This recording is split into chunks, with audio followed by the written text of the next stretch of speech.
안녕하세요. 귀한 찬양으로 하나님께 영광 돌리신 이별이 우선 감사합니다. 우리 교회가 도시교회 맞긴 맞나 봐요. 네. 가신 분들보다 오신 분이 적은 거 보니까 도시교회 맞아요. 제가 사실은 목회하면서 이마트 있는 동네에서 목회해본 적이 한 번도 없습니다. 그래서 이렇게 시골만 다니다 보니까 이마트 있는 데서 목회를 한 번도 못 해봤는데 이게 또 간접 광고가 되는 건가요? 네. 이렇게 도시교회에서 목회하게 되니까 얼마나 행복한지 몰라요. 오신 모든 분들 환영하고요. 또 하나님의 축복과 은혜가 여러분들 섬기시는 교회와 또 가정에 넉넉하게 함께 하시기를 주님의 이름으로 축원합니다. 오늘은 제가 좀 어려운 설교를 좀 준비를 해봤어요. 좀 철학적인 문제에 대한 답을 한번 발견을 해보려고 합니다. 여러분, 이 땅에 발을 붙이고 사는 모든 인간들이 궁극적으로 찾아야 될 그 대답들에 대한 질문입니다. 한번 여러분 나름대로 대답을 한번 해보시기 바랍니다. 인간은 무엇인가? 오늘 말씀의 제목인데요. 인간은 무엇인가? 사람은 무엇인가? 어떻게 답이 나왔습니까? 너무 어렵습니까? 그러면 이 질문에 대한 답을 좀 쉽게 찾기 위해서 질문을 바꿔봤어요. 사람은 무엇으로 사는가? 인간은 무엇인가라는 그런 그 질문을 좀 더 이해하기 쉽게 사람은 무엇을 위해서 무엇으로 사는가? 미국의 실존신학자 폴 틸리라고 하는 사람이 사람에 대해서 정의하기를 인간은 허무 속에서 불안에 떨며 사는 존재다. 그렇게 얘기했습니다. 허무 속에서 불안에 떠는 존재. 그래서 사람들이 그 허무함, 공허함을 극복하기 위해서 사용하는 것들이 있어요. 첫 번째는 금력입니다. 돈입니다. 돈. 두 번째는 권력이고요. 세 번째는 향락입니다. 이 사람의 실존적인 그 공백, 불안한 자리를 메꾸기 위해서 안간힘을 사람들이 쓰고 있는데 어떻게 여러분 이 말에 공감하십니까? 제가 지금 드린 말씀에 이 TV나 요즘 인터넷 뉴스에 나오는 기사들을 보면은 수많은 정치인들, 연예인들의 이 세간에 입방하에 오르내리는 이유가 다 돈 때문에, 그 다음에 권력 때문에, 그리고 성에 대한 탐닉, 즉 그 유흥의 문제로 인해서 탈이 나는 것들을 우리가 볼 수가 있어요. 근데 여러분 이 사람들이 이렇게 사는 이유가 뭡니까? 간단해요. 행복하려고. 행복 물론 중요하죠. 인간이 행복을 추구하는 존재라는 것도 맞는 말입니다.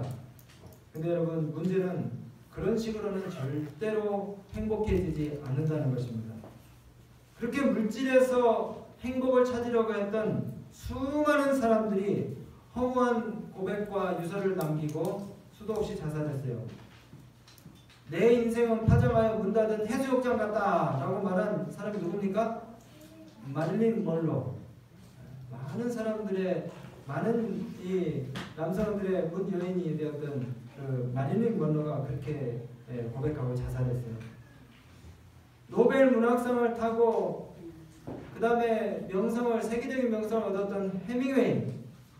내 인생은 필라멘트가 끊긴 전과 같다. 그렇게 허무하게 고백을 하고 죽었습니다. 여러분 물질이, 명예와 명성이, 우리에게 주어진 권력이 결코 우리의 마음 가운데 만족을 가져다 주지 못한다는 것입니다. 오늘 우리가 읽었던 그 본문에 기록된 디모데에게 보내는 편지를 쓰신 이 바울 선생님이 그분이 살던 당시에도 인간의 행복에 대해서 연구하던 철학자들이 많이 있었어요. 그리스 로마의 두 철학 사조를 이루었던 사도행전 17장 18절에 이렇게 한국식으로 번역이 되는데 에피쿠레오와 그 다음에 스토이고라고 하는 그 두 철학 학파들이 있습니다. 이 철학을 우리가 서양 철학 공부하시면은 이 영어로 에피큐로스하고 스토아라고 이렇게 우리가 알고 있는데 이 두 학파를 형성하면서 이 사람들이 행복을 위한 삶의 행태를 규정했어요. 성경에 에피쿠로스라고 나오는 에피쿠로스 학파는 인간의 절제된 쾌락 속에서 행복을 발견할 수 있다고 이렇게 얘기했고요. 스토아 학파는 금욕주의, 금욕을 통해서 행복이 주어진다고 그렇게 주장했습니다. 둘 다 어떻게 하면 사람이 행복을 얻을 수 있는가 하는 문제로 고민했던 것 같아요. 그러나 여러분, 진정한 행복이란 쾌락을 통해서도 또 스토아 학파의 금욕주의적인 경건을 통해서도 얻어지는 것이 아니라 성경이 말하는, 오늘 본문이 말하는 지족하는 마음, 만족하는 마음을 통해서 얻어질 수 있다는 것입니다. 바울이 말하는 이 만족하는 마음이란 평강의 근원이신 하나님과 교제함으로써 얻어지는 것이에요. 이 지족의 마음을 소유하는 자들은 세상의 유혹과 물질에 대한 지나친 관심을 갖지 않게 되고요. 오직 하나님께만 그 마음의 소망을 둔다고 말씀하고 있습니다. 그래서 이런 사람들은 현세를 뛰어넘어 미래를 볼 줄 아는 사람들이기 때문에 선한 일과 선한 사업에 부여할 수 있게 돼요. 나눠주기를 좋아하고 동정하는 일에 부지런할 수 있게 되어서 장래를 위한 좋은 터를 쌓는다는 것입니다. 그래서 참된 생명을 취하게 된다고 18절에 말씀하고 계셔요. 여러분, 우리 마음의 만족이라는 것은요, 물질의 많고 적음에 달린 것이 아니라 내 마음의 상태에 따라서 달라지는 것입니다. 저는 이 사도 바울의 고백을 참 좋아하는데요. 아마 여러분들도 익숙한 고백이에요. 내가 어떠한 형편에 처하든지 자족하기를 배웠느니, 만족하기를 배웠느니, 내가 비천에 처할 줄도 알고 풍부에 처할 줄도 알아 모든 일에 배부르며 배고픔과 풍부와 궁핍에도 일체의 비결을 배웠노라. 여러분, 이런 마음의 태도를 우리가 유지하게 되면 지갑이 좀 가벼워도 풍족한 삶을 살 수 있게 될 것입니다. 왜냐하면 이런 사람들에게는 진정한 행복이 물질의 많음에 있지 않기 때문에 하나님과의 올바른 관계에 있다는 것을 알기 때문에 그들의 삶이 더욱 부유하고 행복한 것이에요. 여러분, 오늘 본문의 말씀 속에는 우리가 내세를 위해서 장래를 위한 좋은 터를 쌓아둘 수 있는 그 비결이 공개되고 있습니다. 아니, 이 땅에서 우리가 존재하는 이유와 목적을 분명히 하며 선한 증거를 세상 사람들에게 보이고 또 의미 있고 보람 있는 삶을 살 수 있는 그 비결이 거기 들어있어요. 그게 뭘까요? 다시 말씀드리지만 인간의 행복을 우리가 온전하게 추구할 수 있는, 그리고 그것을 얻을 수 있는 첫 번째 비결은 다시 말씀드리면 처한 형편과 주어진 것들에 만족하는 것입니다. 우리 사자성어 안분지족이라는 말이 있죠. 안분지족. 그러나 지족하는 마음이 있으면 경건이 큰 이익이 되느니라. 그러나 지족하는 마음이 있으면 경건이 큰 이익이 되느니라. 여러분, 행복의 개념을 다시 셋업하시기 바랍니다. 그 세상 사람들이 정한 그 행복의 등식이 있어요. 그게 뭐냐면은 소유를, 욕망을 소유로 나누면 행복해진다라고 하는 그런 등식입니다. 소유 나누기 욕망은 행복. 이렇게 하면 좀 계산이 잘 안 되시죠? 네, 파워포인트를 좀 띄워드렸어야 되는데 이렇게 하시면 여러분 잘 이해가 돼요. 내 욕망을 충족시킬 충분한 소유가 있어야만 행복하다라고 하는 그런 등식이에요. 반대로 자기 소유가 내 욕구를 충족시킬 만큼 넉넉하지 못하다고 여기면은 불행해지는 것입니다. 이것이 여러분 세상이 정의하는 행복의 기준입니다. 그런데 우리 그리스도인들도 이 등식에 맞추려고 그렇게 한다면은 똑같이 우리가 하나님을 믿어도 행복하지 않을 거예요. 불행할 것입니다. 여러분, 우리가 가진 소유는 한정돼 있어요. 아무리 소유를 많이 가진 사람도 그 재산은 한정돼 있습니다. 그런데 우리의 욕망은 어떻습니까? 무한해요. 무한해요. 네. 제가 얘기하지 말아야죠. 우리 여자들 보면 알 수가 있어요. 또 우리 남자들도 그런 욕망이 있습니다. 네. 제가 이 말을 좀 잘못해가지고 혼날 수가 있으니까 조심해야. 어쨌든 우리의 욕망은 무한한데 반해서 우리가 가진 것은 아무리 많이 가졌다 해도 우리 욕망이 해소를 다 해줄 만큼 가치를 우리가 못했어요. 그래서 사람들이 아무리 해도 행복을 못 느끼는 것 같아요. 특별히 오늘날처럼 배급주의, 향락주의, 그리고 권력주의가 판을 치는 이런 자본주의 사회에서는 더더욱 이 소유가 행복의 중요한 조건이라고 사람들이 여기기 때문에 이 존재의 양식보다는 사람들이 소유 양식적인 그런 삶을 살고 있어요. 소유 양식적인 삶. 여러분 바울 시대에 살았던 사람들도 별반 다를 것이 없었습니다. 오늘날의 사람들처럼 즐거움을 얻기 위해서 온 세상을 다 뒤져가면서 오락과 여행과 음주 그리고 육신적인 말초적인 그 정욕을 충족시키기 위해서 그렇게 수조 원을 갖다가 쓰는데 만족이 있어요 없어요?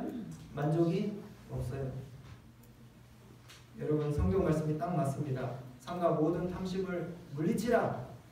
사람의 생명이 그 소유에 넉넉한 데 있지 아니합니다. 아멘. 어떤 사람은 기대하지 않은 돈이 생기면은 땡 잡았다 그럽니다. 땡 잡았다. 여러분도 땡 잡아보신 적 있으십니까? 저는 그렇게 땡 잡아본 적이 없어요. 근데 여러분 그리스도인들은 언제 땡 잡았네 해야 됩니까? 언제? 네. 예수님을 확실하게 붙잡았을 때 땡 잡았다고. 여러분 여기 디모데전서 6장에 보니까 언제가 그리스도인들에게서 땡 잡은 때냐면요. 경건을 경험할 때. 좀 어려운 말인데 경건을 경험할 때 여러분들은 땡 잡았다고 그렇게 하시기 바랍니다. 그리스도인에게 이익을 얻었다고 하는 것은 경건을 경험하고 체험할 때 우리 마음의 가장 깊은 열망을 만족시켜주는 이 그리스도인들이 갖는 가장 건전한 열망이 바로 경건인데요. 경건. 이것은 결코 돈으로 살 수 없고 물질적인 소유를 일시적으로 움켜잡는다고 해서 되는 것이 아닙니다. 6절에 보니까 그래서 이 경건은 큰 이익이 된다 그랬어요. 큰 이익이 되는 거니까 뭡니까? 땡 잡은 거죠. 뭐가요? 경건이. 위에서도 말씀드린 바와 같이 세상의 자살자 명단에는요. 세상 재물에 부여했던 사람들이 참 많습니다. 근데 왜 그들이 세상의 물질적인 풍요를 더 누리지 못하고 인생을 서둘러 끝내는 것일까요? 뭔가 만족이 없기 때문에 그런 것입니다. 만족이. 반대로 현세적인 삶에 만족하는 법을 배우는 사람들은 현세뿐만이 아니라 뭐도 얻습니까? 내세도 얻는 것이에요. 죽음 이후의 세계도 얻게 되는 것입니다. 그래서 바울 선생님이 내가 어떤 형편에든지 자족하기를 배웠다고 이렇게 얘기하는 것이에요. 여러분 한번 따라서 하실까요? 내세를 준비하는 재료는 경건이다. 근데 그 경건을 우리가 얻을 수 있는 재료는 우리 마음 가운데 늘 만족하고 감사하는 훈련을 하는 것이에요. 만족하고 감사하는 훈련. 지족하는 마음을 우리가 갖기 위해서 늘 우리가 감사하는 연습을 해야 돼요. 감사. 여러분 제가 필리핀에 있을 때에 선교지 방문을 이제 하다 보면은 이렇게 저랑 선교지 방문을 가면 우리 선교사들은 항상 불행해요. 제가 돈을 많이 아끼거든요. 그런데 에어컨 버스를 타고 가도 되는데 이제 닭장차라 그래가지고 에어컨이 전혀 안 나오는 먼지 다 들어오고 그 다음에 또 이제 가난한 사람들이 타는 차니까 거기 막 닭도 싣고 그 다음에 개도 싣고 그러면 뭐 시장에서 본 뭐 장작더미, 쑥더미 막 이런 것도 막 싣고 땀 냄새 엄청 나는데 거기 사람이 가득 차게 되면은 진짜 운신할 자리 없는 그런 닭장 버스를 타고 8시간씩 9시간씩 그렇게 꾸불꾸불한 산길을 막 달립니다. 닭 소리도 나고 돼지 소리도 나고 진짜 내 자신을 생각하면 우습기 짝이 없어요.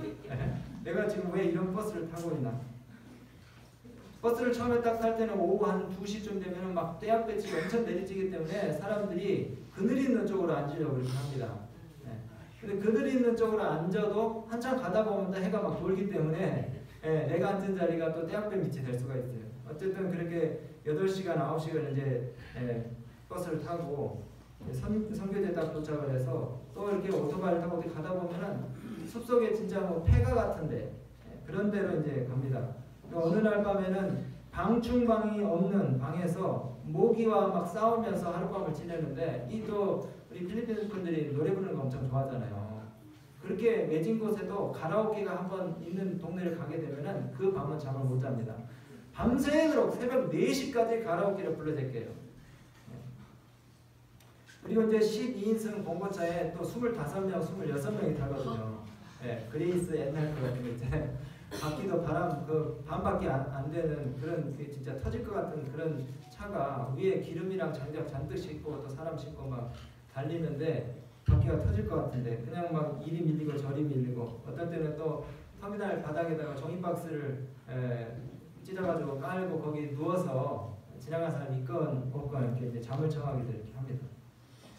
근데 진짜 다른 거 다 참을 수 있는데 못 참는 거는 그렇게 하루 종일 땀을 막 일주일 이제 흘리고 그 다음에 힘들어서 선교지에 딱 도착을 했는데 씻을 물이 없다는 것이에요. 씻을 물.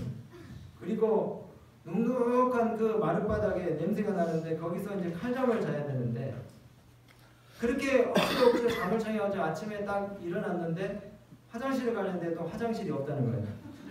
그래서 또 사람이 안 보이는 곳에 가서 용변을 가야 되니까 돌산을 막 기어 올라가다가 가시에 찔리기도 하고 밀려서 또 넘어지기도 하고 그렇게 해가지고 이제 용변을 볼 장소를 하나 딱 찾아서 앉으면은 떼약볕이 또 내려쬐요.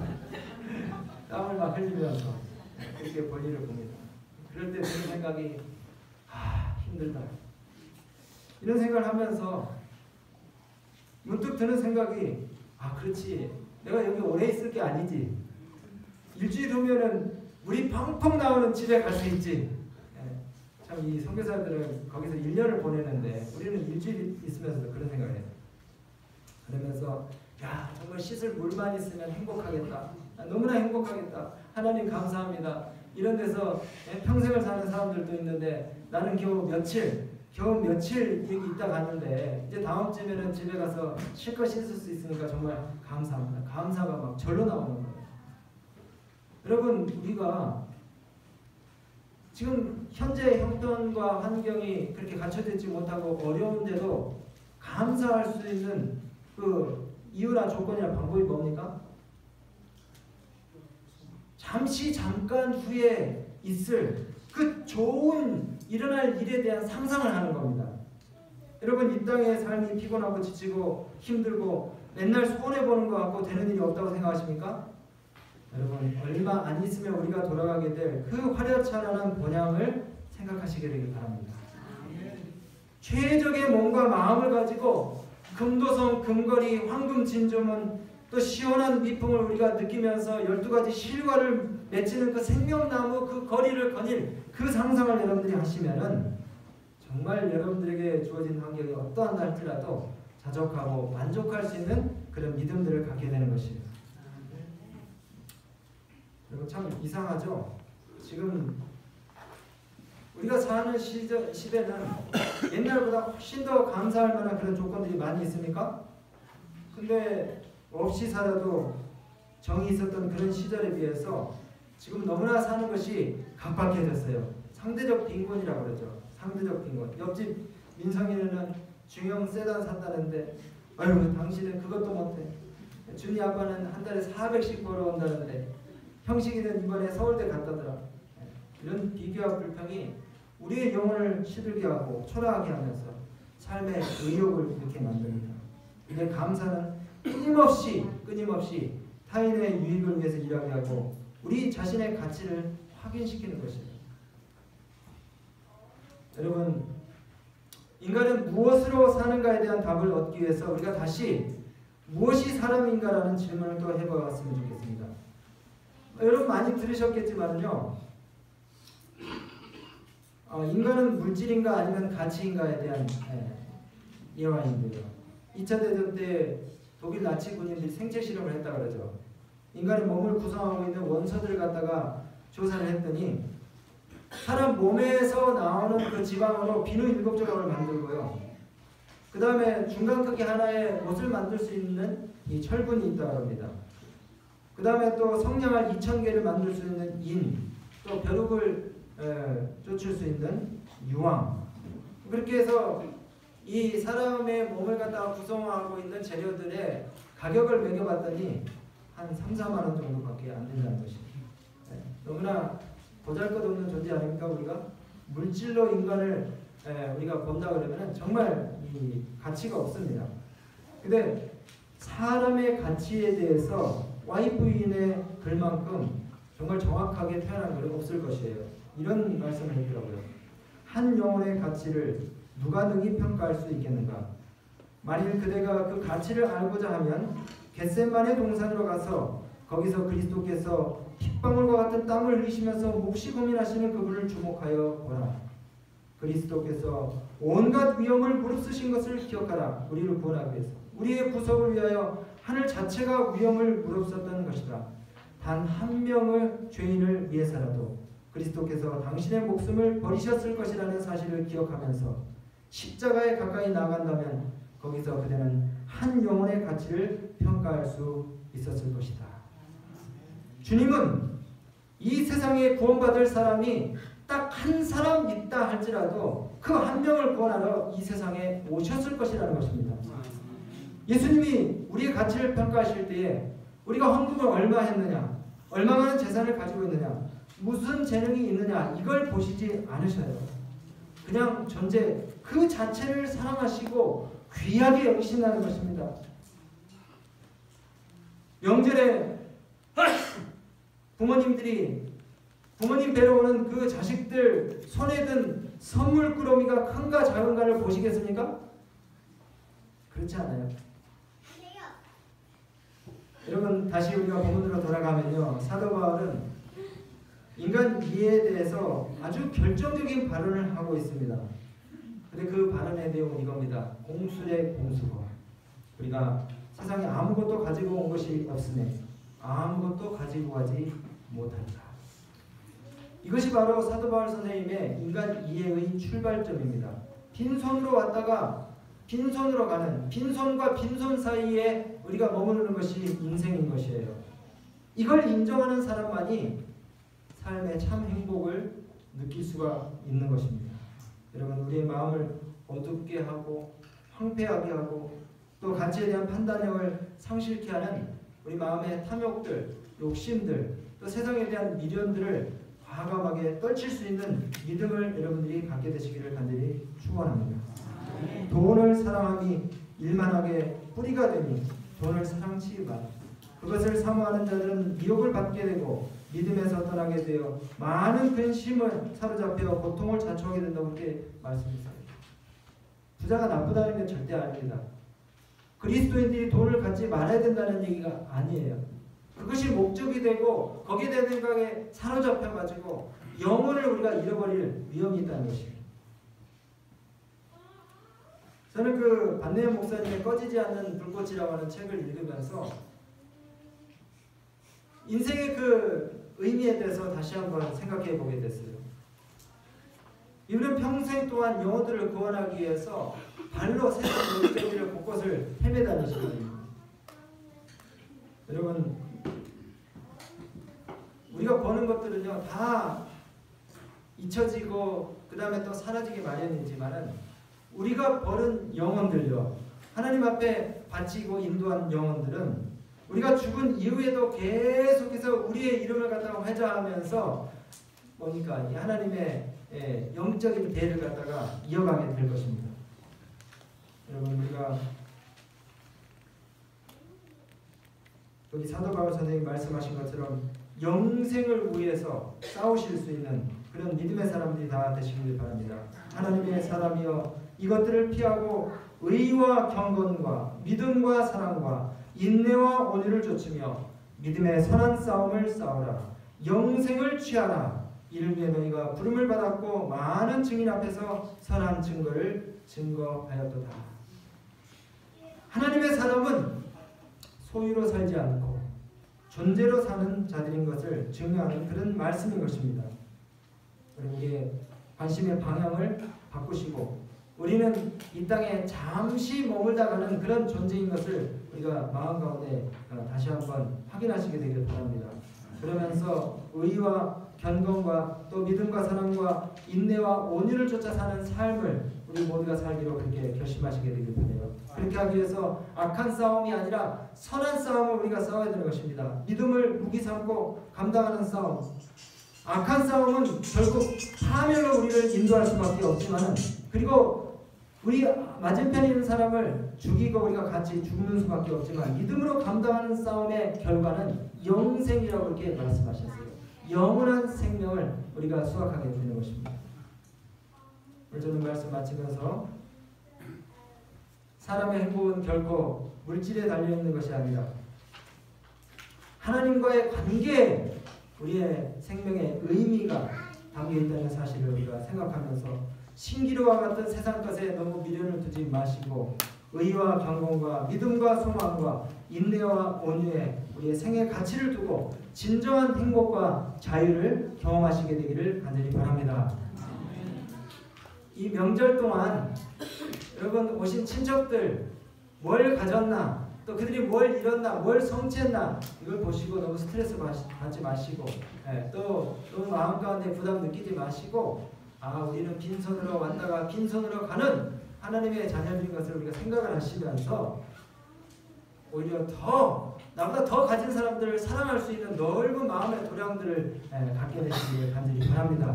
그래서 하나님의 사람답게 우리가 믿음의 사는 싸움을 다 잘 싸워서 주님 이 땅에 오실 때 손에 손을 잡고 우리 모든 가족들 또 친지들 손잡고 저 영원한 하늘 본향에 올라가실 수 있는 그런 무한한 축복들 누리게 되시길 간절히 바라면서 말씀 마치겠습니다.